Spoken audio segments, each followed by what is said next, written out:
Here that she does this, she is open to any and all questions, right? Is that still fair game, Rob? If she says like, hey, I don't want to do that, I don't want to go there, she'll let you know she's never actually done that. We're going to hold off on all the questions towards the very end.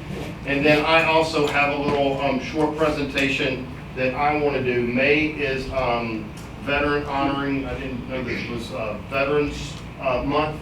So we have something that my students normally do this year. We're going to change it up a little bit. But we're going to do that towards the end of the class, okay?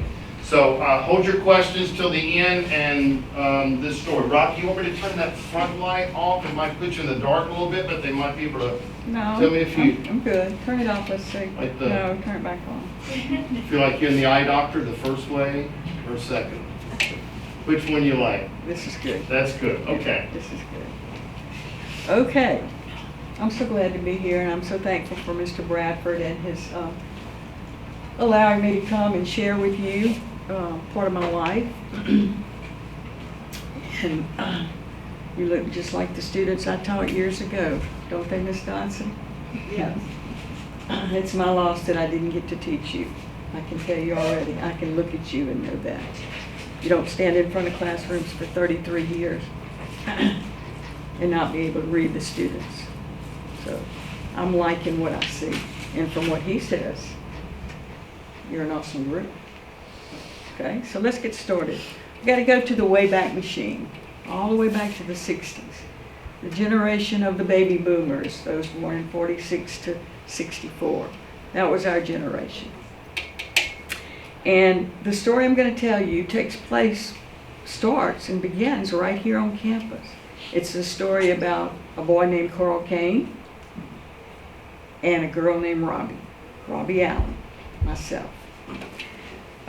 Long time ago, we're pushing 55 years. So yes, it's a long time ago. There's one mistake on here. Carl was born in 48, so is it unfrozen?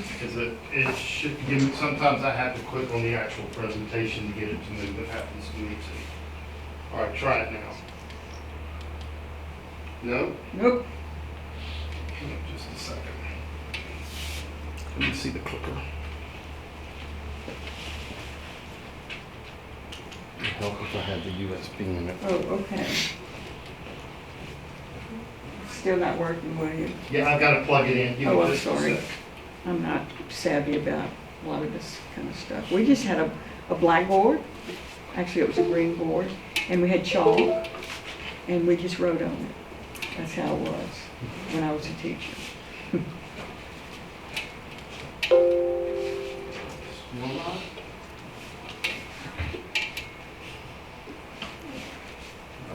There we go. Okay.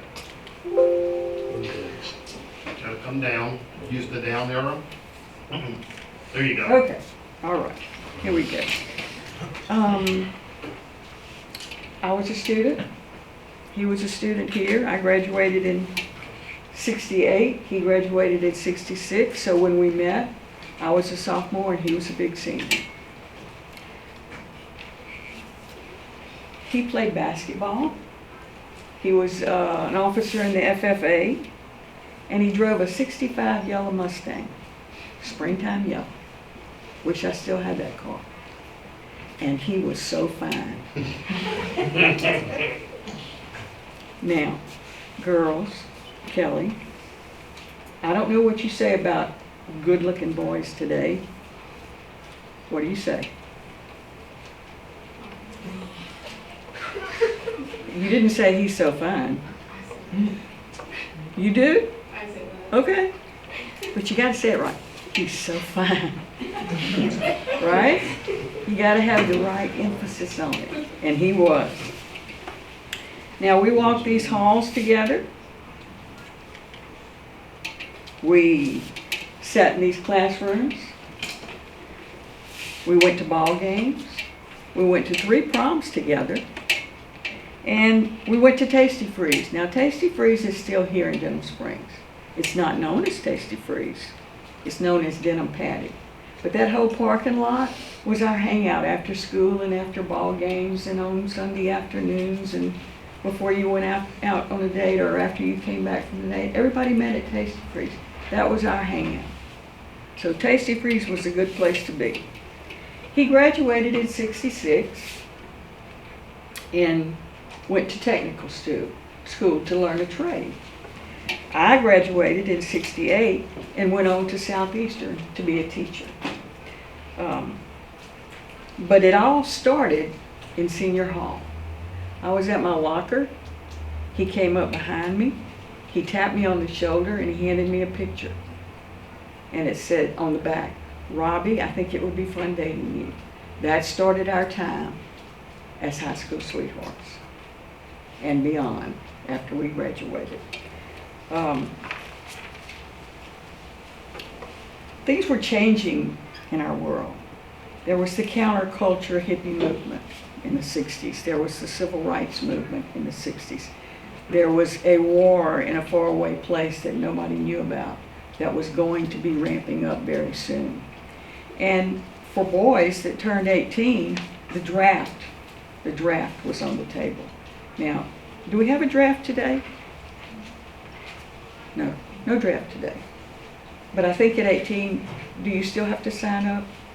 Yes. Yes. Don't worry, there'll never be another draft. There will never be another draft. But in the beginning, the draft, the boys from your community were drafted by a draft board. As time went on, there was a draft lottery that had to do with your birthday and a number that was picked.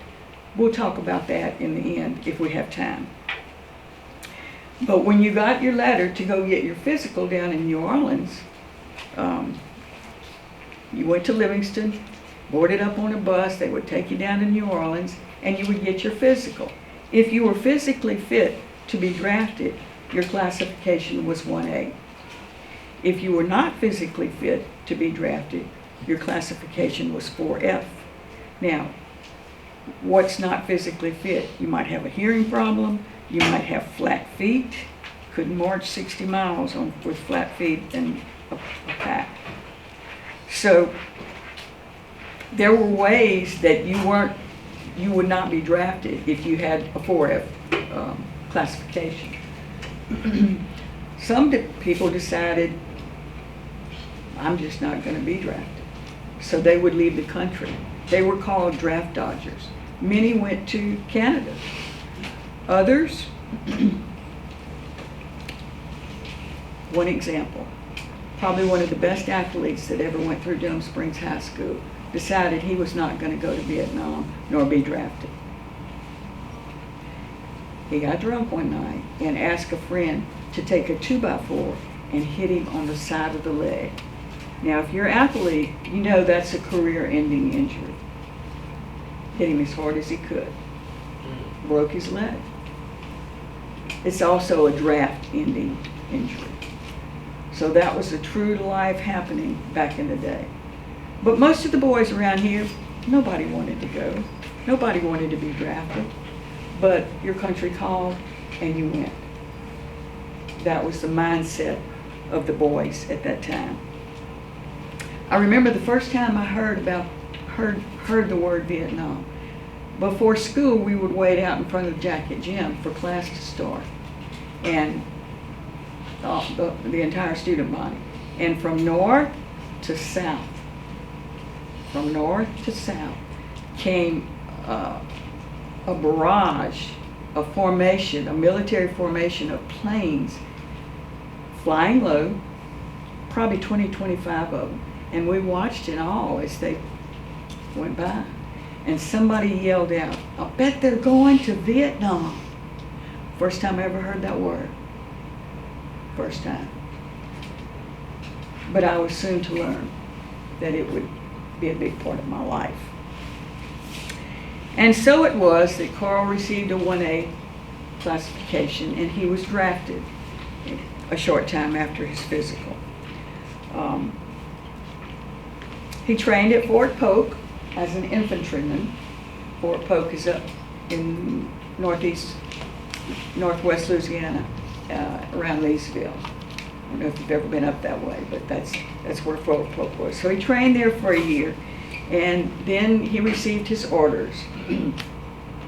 His orders were to go to Vietnam. So we had a decision to make, the two of us. We'd still been dating since high school. I was a sophomore, continued to date. I would go see him on the weekends. He'd have a weekend pass at Fort Pope. So we had a decision to make. Other couples in the same situation as us had a decision to make. Would they just continue to go steady? Because everybody went steady back in those days. Almost everybody. Okay? I don't think you call it going steady anymore. What do you call it? When you're exclusive. Well, talking, what do y'all call that? Dating? Talking. Dating. Thank you, Kelly. Dating. Well, we were going steady, right? But the other couples in that situation had that decision to make. Go, keep going steady, get engaged, break up, or get married.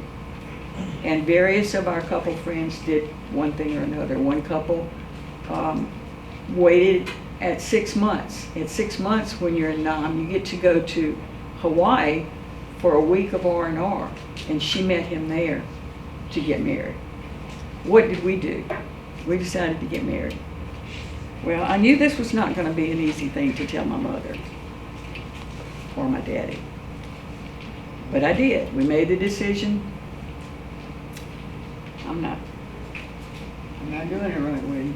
You're doing great. Okay. Got to get it right here. Just go pass around your wedding pictures. Okay. I went home after we made our decision, talked to my mom. She was folding clothes there in the den. I walked in and I said, "Mama, I'm getting married next Saturday."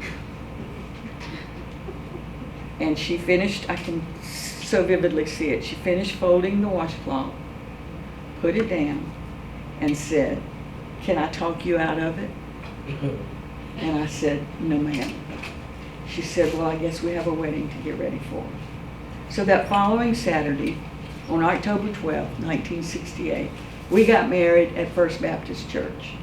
Not the one that was just torn down, the one that was there before this one that was torn down. It was torn down to build the one that just got torn down, if that makes sense.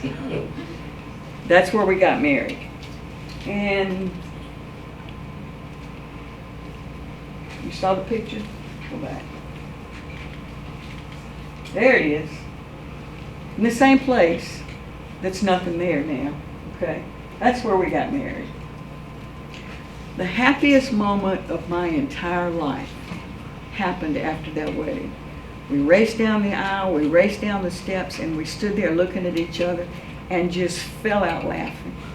I think that was probably the happiest moment of my entire life, bar none. And probably always will be. So it was good. It was all good. Now, after you get married, you go on a honeymoon, right? Most people do. Well, honeymoons back then were not like they are today. It wasn't some extravagant cruise or some out-of-country honeymoon. You just went to the place that your parents probably went to, and that was Biloxi, Mississippi. Biloxi, Mississippi. That's where we went. Now, Mr. Howard will not allow me to talk much about the honeymoon. He said we have to keep it on the up and up here. But I can tell you one thing about the honeymoon. One thing. And this is all he will allow me. It was real good. It was real good. And I can tell you why it was real good, because 9 months and 3 days later, our daughter was born. I named her after Carl. Her name is Carlin. Carlin, C-A-R-L-Y-N. And she is my eldest. Okay? Now, our time together was short, but sweet. We had to pack a lifetime into just a few weeks. And we did. We did. Every moment of it, I remember. Toward the end of that time, he said, "I need you to promise some things." And I said, "Okay, no problem." He said, I want you to finish college. I was in Southeastern at the time. I want you to finish college. And I did. Took me a while, but I did. And I became a teacher. If in fact we are expecting, because he would find out that later in a letter for sure, please give her my name, or give the child my name, which I did. And the third thing he asked me to do was to remarry, which I eventually did.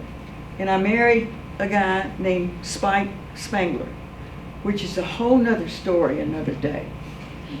Miss Dodson knew Spike. She went to school with him for a long time. In fact, she grew up with him. Yeah. Yes, she knew him. Spike is not with us any longer. Okay, but another story another day. Let's go back to the 3 promises I made. I kept, because that was what you're supposed to do. Now let's talk about the day he left for Nam, as it was called, for Vietnam, for Nam. His oldest sister, he was the youngest of 9 children. His mother, his father, myself, and Carl went to what was then called Ryan Airport. It's the airport in Baton Rouge. It's not called Ryan Airport anymore. And I want to tell you a story about him telling his father goodbye. We went into the bar. They ordered a shot of whiskey. They looked for what seemed like an eternity into each other's eyes. Never said a word.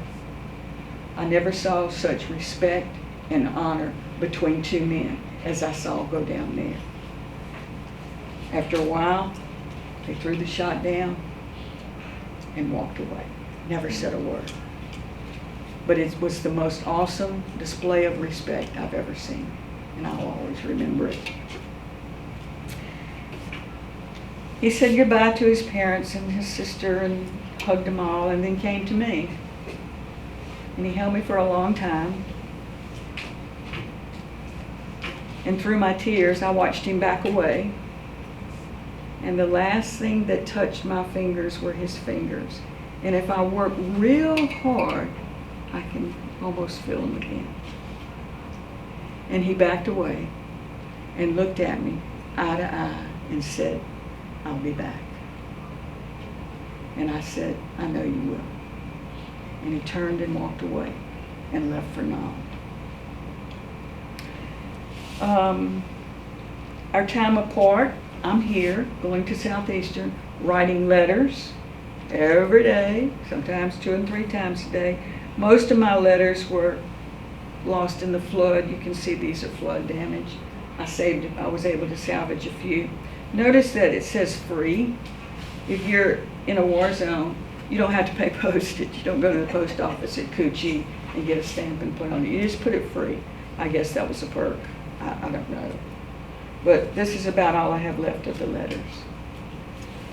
Do you want to pass those around, Ron? Sure. I got you. So, my life was here, writing letters, going to Southeastern. His was at a place called Coochie, Vietnam, which is probably 30 miles, I would say, south of Vietnam. It was where the 25th Infantry was based. And it was a humongous, probably one of the largest bases in Vietnam at the time, and he was attached to that. And their job there was to go out as a squad, and he was the squad leader for a squad of about 8 to 10 guys. Their job was to go into the jungle, find the enemy, engage the enemy, a firefight, and try to kill as many of the enemy as you could. That was called attrition. So that was the goal. That's what you did. And it was a different type of war than we had ever fought. It was fought in jungle terrain from a very primitive group of people, but you would think all the military might that we had would be able to defeat these people. But that war ended up being our longest war prior to Afghanistan.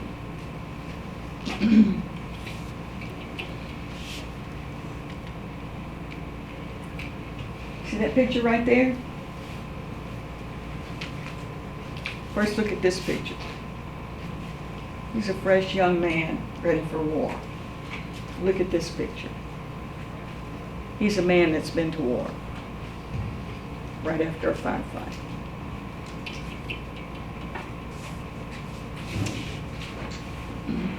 You bet.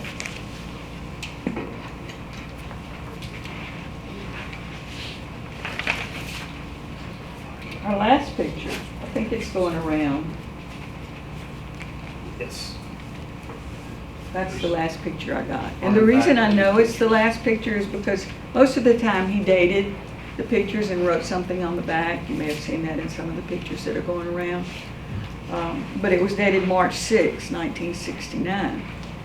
And that night, his squad went out on a search and destroy mission. They found the enemy, they engaged the enemy, a firefight ensued. 2 of his men were pinned down. So he went to their rescue. And a rocket-propelled grenade exploded near their position. For those men, the war was over. Back home, it's a Saturday, and it's March 8th. We're going along just as usual. It's March 8th. And every Saturday, I would go to TGNY, what was our version of Walmart, and gather things together and send a box to him. Try to get it in the mail before noon so it would go out that day, not Monday. So I enlisted my grandmother to help me. She lived on the corner of Oak and Range. If you go out here, take the left, you got the Yellow Jacket Boulevard, you got Janmore, and then you got Oak Street. On the corner of that street is a house with it's a little gray house with 2 columns. It has a front porch and it has a side porch. When I got back from TGNY, my grandmother was standing in the doorway as if she were waiting. I got out and she said, "Have you talked to your mother?" And I said, "No, ma'am." And she said, "Well, why don't we go over to your house, which is on North College, just 2 or 3 blocks away, and put the box together there?" And I said, "Okay." So she got in the car and we went the block, 2 or 3 blocks to my house. And as I was going down the road, I saw a car in the driveway that I didn't recognize. And I said, "Who's here? Who's at the house?" And she said, "I don't know," but she knew. And I knew too when I pulled up behind that car, because the license plate said U.S. government. And I knew there was somebody there that I didn't want to talk to.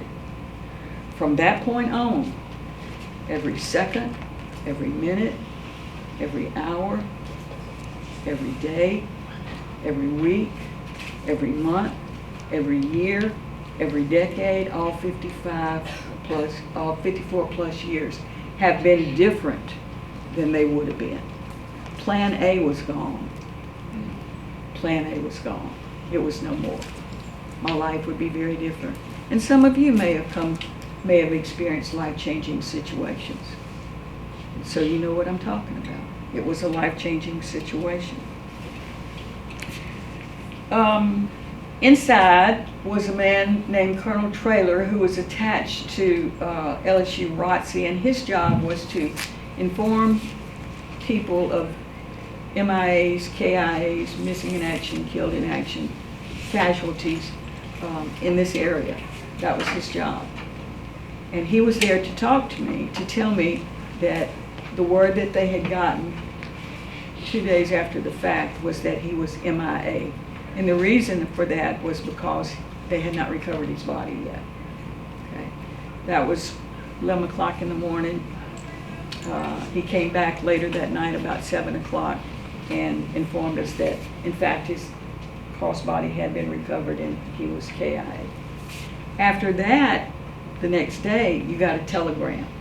Prior to Vietnam, the only way you were notified was through a telegram. And the telegram is, I think, Mr. I have it right here. He's taking it around right now. My students are aware of this. This is what they would have received in the movie that you saw, but she didn't get the cab, she got the government car. And you can read, she actually has that letter. Okay. So we waited for 2 weeks for Carl to come home. People came and went. Don't remember a whole lot. His personal possessions came back during that time. I received those. And we had a military funeral. It was a detail from Fort Polk that conducted the military funeral. Where was the funeral itself held? Because the church that we got married in had been torn down to build the church that is now torn down.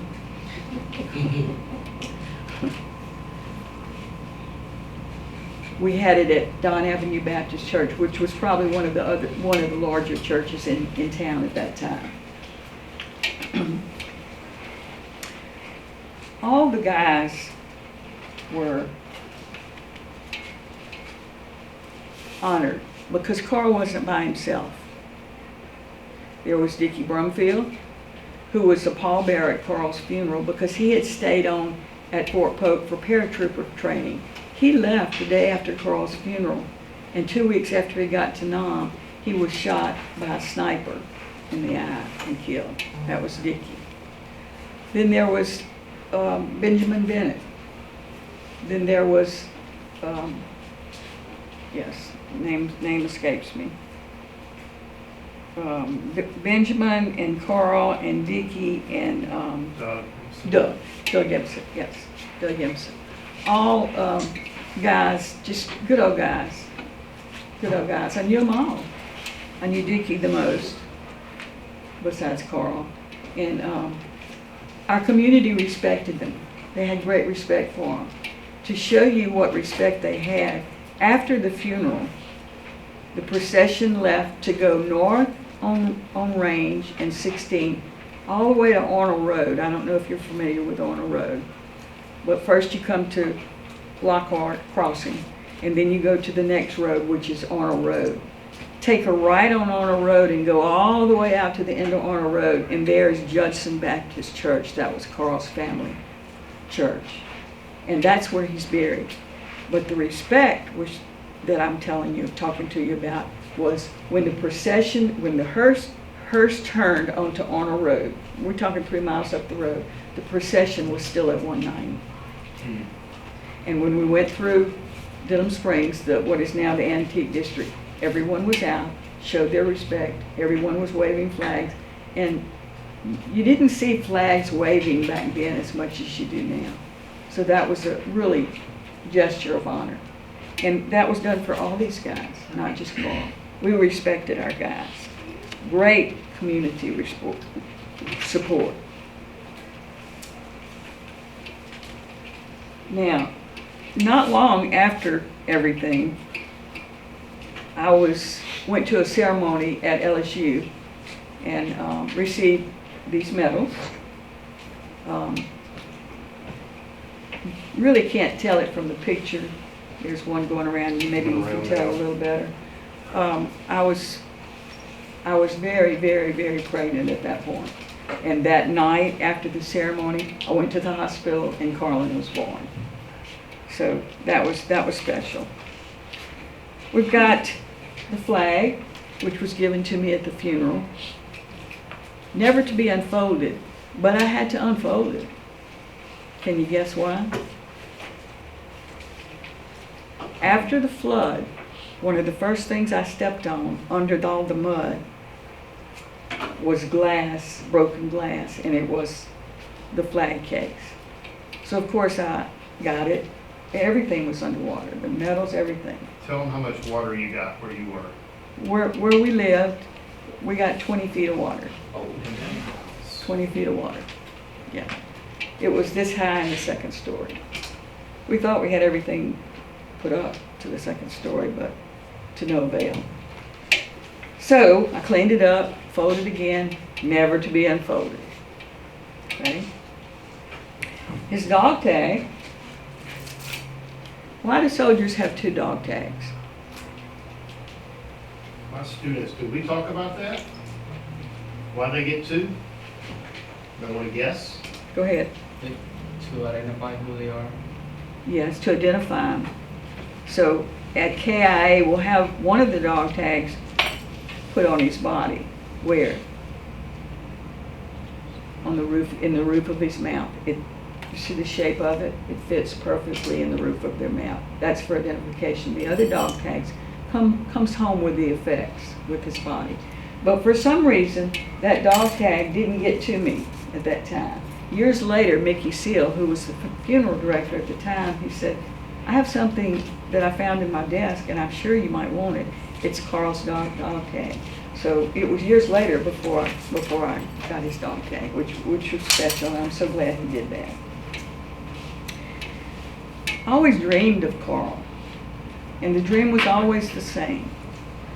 He would be there, I would be here. We would be coming toward each other, and I'd wake up, whether it be in senior hall, whether it be him coming up the driveway, whether it be in an open field, we would be coming toward each other, and I'd wake up.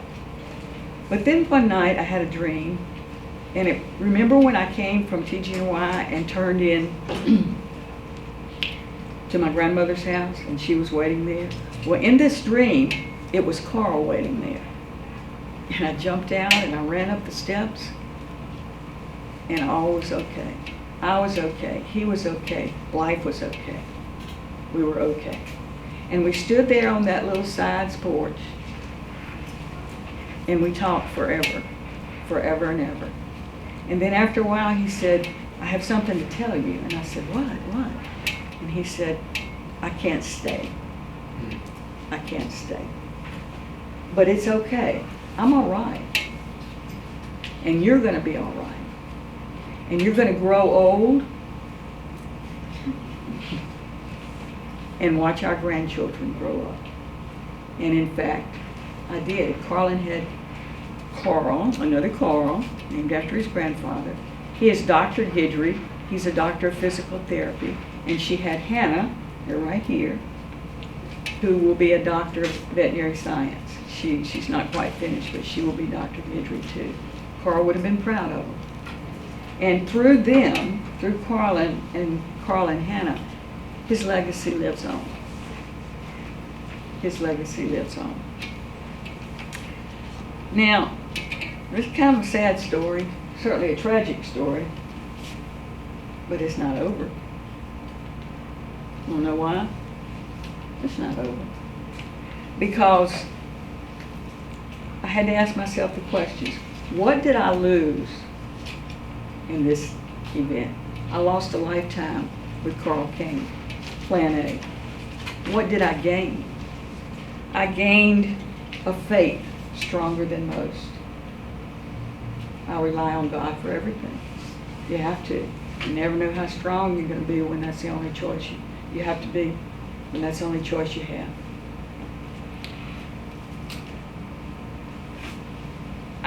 I realized also through the years that plans B and even plan C, which I've lived, is okay if you embrace it.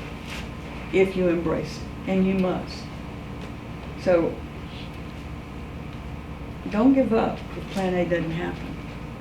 Keep plugging, keep moving on, keep believing in what you need to do, and listen to God. Now, the other thing I gained was a sense of patriotism that some people don't have. Some people do. I know Mr. Bradford does. He's a patriot. I'm a patriot. That's the least I could do for Carl after his sacrifice. So my sense of patriotism is very high. Now,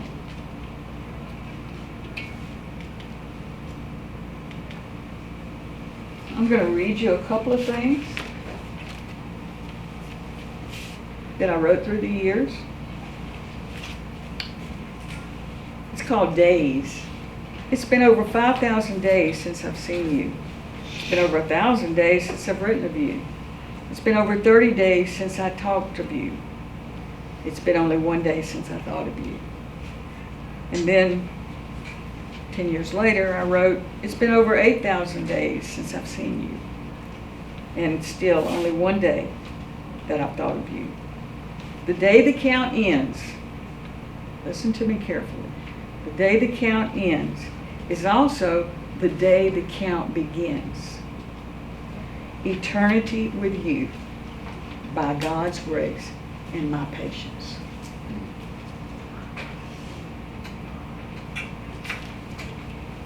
One more. We had a life that we called Plan A. Marry, have children, hope for grandchildren, and grow old together. There would only be one slight delay, something called the Vietnam War. Certainly nothing we could not handle. He received his orders for Nam, and we made the final decision. We would marry before he left, not upon his return. Against the wishes of my parents, the marriage took place. Our time together was happy, memorable, sweet, but short. Upon his November departure, loneliness, fear, and anticipation, as well as courage and hope, followed. The news of forthcoming child brightened our future. It happened so quickly. How could Plan A seemingly be shattered by a war? A visit from Colonel Traylor alerted us of the bad news. First, missing in action. Then hours later, killed in action. Next, the telegram. We regret to inform you. All becomes a blur of hurt and lost dreams. We cried, we waited, and we finally buried him 2 weeks later. I was devastated, but knew the arrival of our child would sustain me. I named her Carlin. She grew up, she married, she gave me 2 beautifully awesome grandchildren, Carl and Hannah. Specialist 4th class Carl Cain would have been proud of Plan A as it played out through the years. Yes, we married in 68. We had a child in 69. By the 90s, we had grandchildren, and I am growing older. One day, God will reveal to me the wisdom of all his plans for my life. Until then, I thank God for all those plans and await the day that we can continue Plan A in heaven. That's my story. But I want to give you a little advice. You don't have to take it. Take it with a grain of salt. But at least listen. Life will tell you no. Not if, not when, but it will. It will tell you no. You have to be prepared. How do you be prepared for life telling you no? You lean on the Lord. You lean on the Lord. He's the only thing that will get you through. Number 1. Number 2, find a passion in your life. Find something that you love to do that's godly. And ask, if you don't know what that is, ask God to show you, to guide you. Number 3, strive. The word strive is underlined, to be happy. Life is hard, and it has a lot of tragedy in it. Some of you may have already experienced tragedy. And sometimes you have to work at being happy. You have to work at finding joy.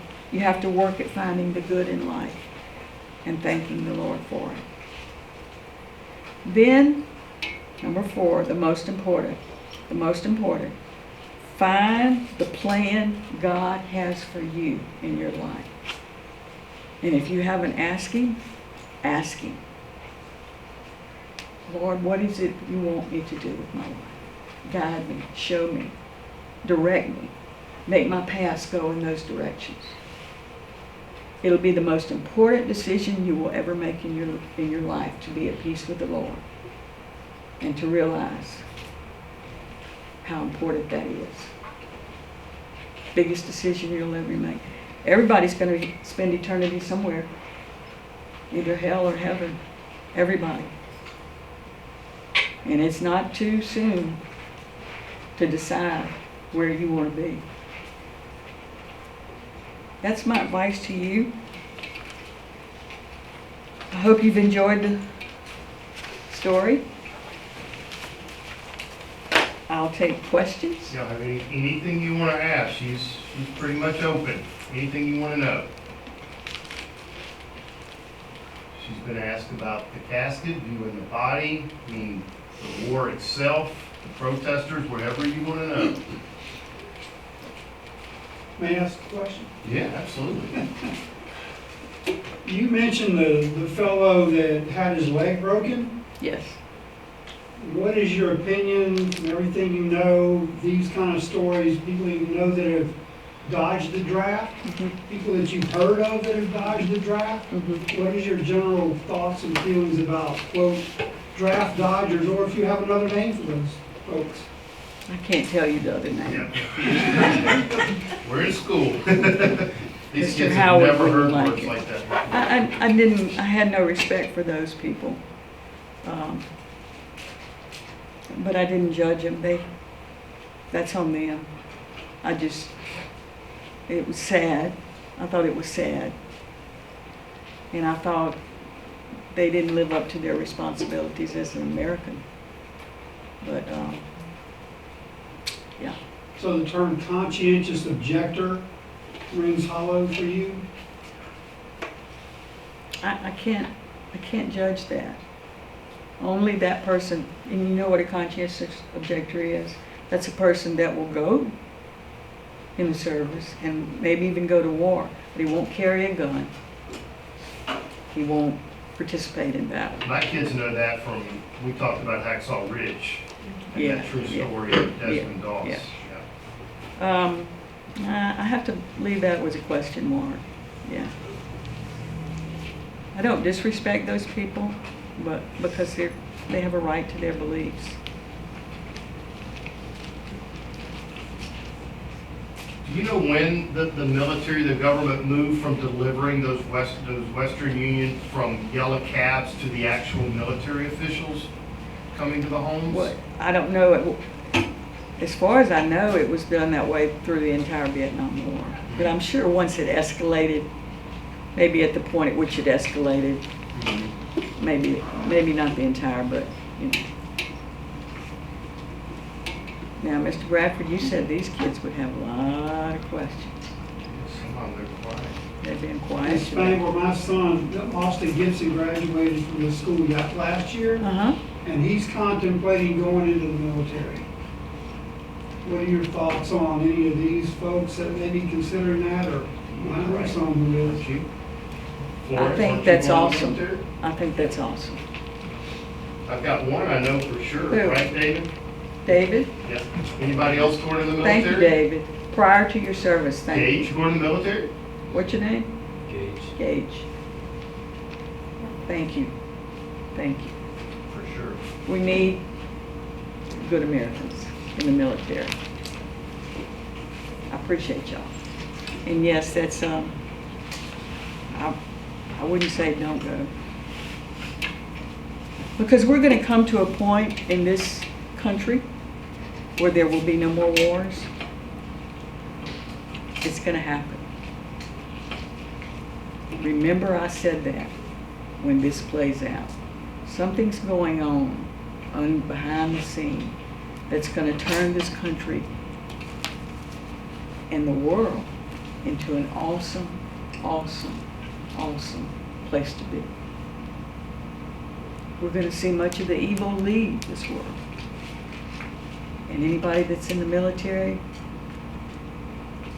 you'll be kind of a humanitarian type person. You won't have to go to war, because there won't be any more war. That's going away. I know this because I've been studying it for 7, 8 years. And I know there's a plan, a godly plan, to make this happen. Come on, third hour. Somebody's got some questions? Anybody? Well, there's one over here. Thank you. What church do you go to? Did Carl go to? No, you go. I went to First Baptist Church. Now, I still do. The one that's down Peaks Highway now. It's been around, and in fact, that's the fourth church for First Baptist. There was a first one, then the one that we got married, torn down, then the one we got married in, torn down, then the one that my children got married in, torn down, and now it's down on Peaks Highway. Little history there. Right here. Were the other men that graduated from here that passed, were they also married at that time when they passed? One was engaged. Vicky was engaged. Doug was not. In fact, prior to his leaving, he told someone that he wouldn't come back. He had I don't know, maybe he knew, I don't know. And Benjamin was not. Yeah. I have a little bit of info on those at the end I'll share with you about the other graduates. They know who Carl Cain's family is. They just don't know that they know. You want to tell them who Yes, this I is? can. Especially this young man sitting right here. Right here? That just asked that question. Yep. Tell them. Where you work? I worked at Diesel Avenue. Oh, never mind. Never mind. He used to work there. He doesn't anymore then. Where'd you used to work? Oh, Carter's. Carter, who's not with us anymore, was Carl's older brother. I know that. So next time you go to Carter's supermarket, it's this man's older brother. Yeah. So there's a little connection there. And they started very small.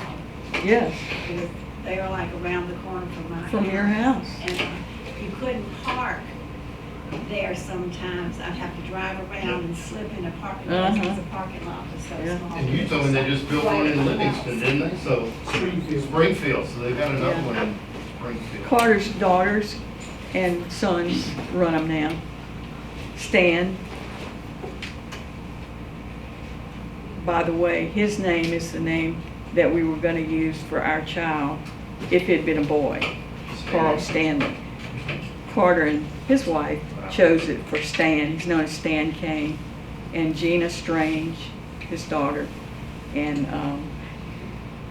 yeah, Ms. Spangler, I think the one that they just opened in Springfield is named Cain that's what I heard. instead of Carl. Yes, Oh, is it really? yes, Wow. yes. So probably what's happened is the different children have claimed their own. Right. Yeah. The Cain, the one in Livingston Cross Uh-huh. is named Cain's now too. Yes. It's So, called Carter's now, so named Cain's. okay, well, that's what's happened. The children have divided up the stores, which is a good thing. You want to talk about some of the medals that he was awarded? Yes,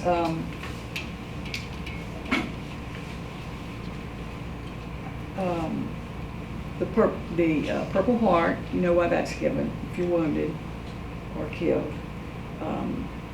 The Bronze Star for courage. The Self-Defense Medal. I mean the National Defense Medal. The Vietnam Service Medal. Sharpshooter's badge, there's different ones. Yeah. I think one of the pictures that are going around has them listed on the back. The different medals.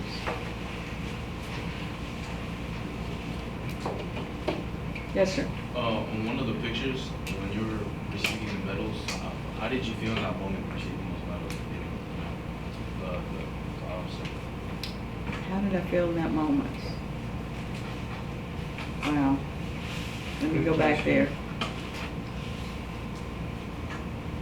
It was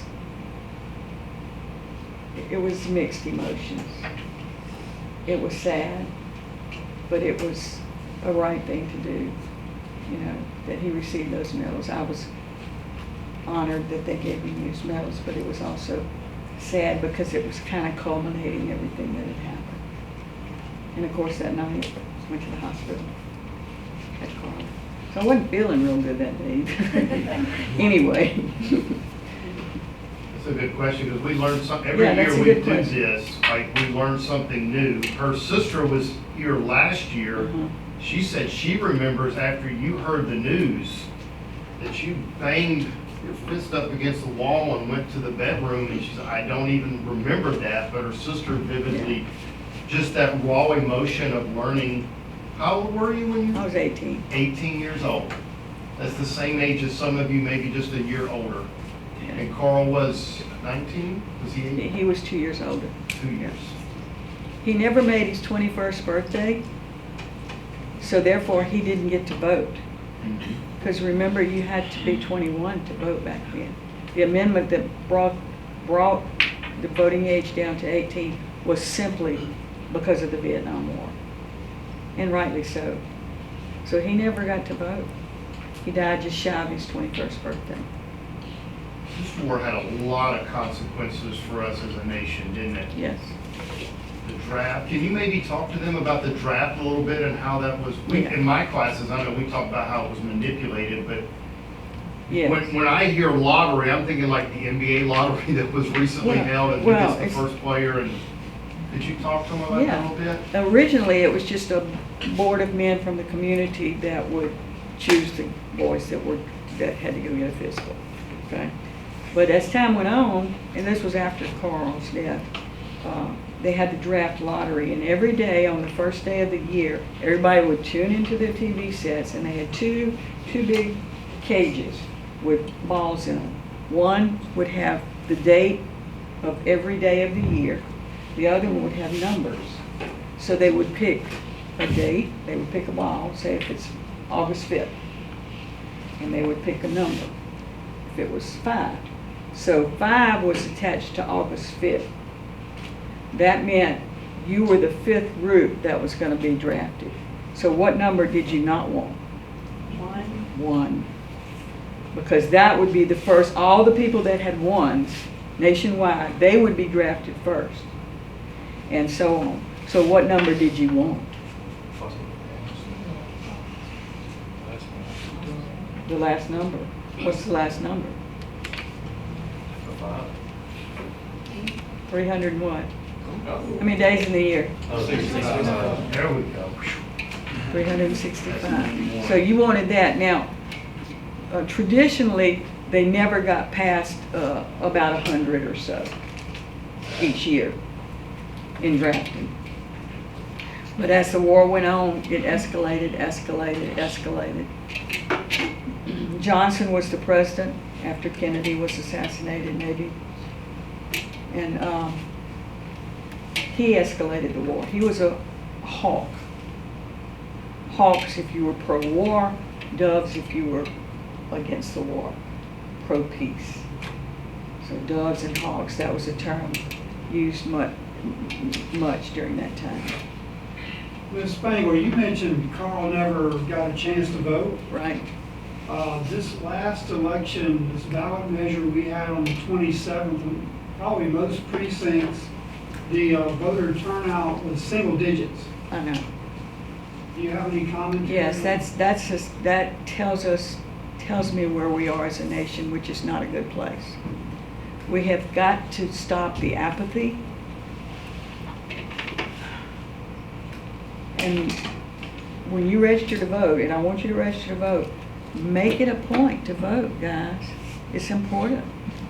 It's important that we vote. I never miss a vote.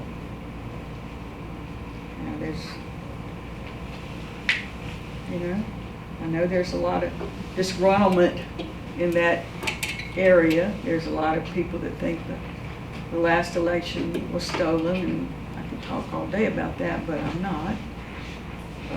But it's important. It's your duty as a citizen to vote. Okay? It's your duty as a citizen. So register and vote. To add to what you're just talking about now, because we talked about this in that AP government class. Our governor election, 36% of the people of this state turn out and vote. 36%. That's not good. 64% stay home. It needs to go up now. Elections have consequences. Yes. It's part of the reason our nation is in the dire straits that it's in today. Did you like JFK? Like, do you think he would have helped the war? Yes. His plan was to withdraw from Vietnam. He looked at it as a civil war between the North Vietnam and South Vietnam, and he already had the plans in works to withdraw, which was part of the reason he was assassinated, maybe. Yes, I liked him.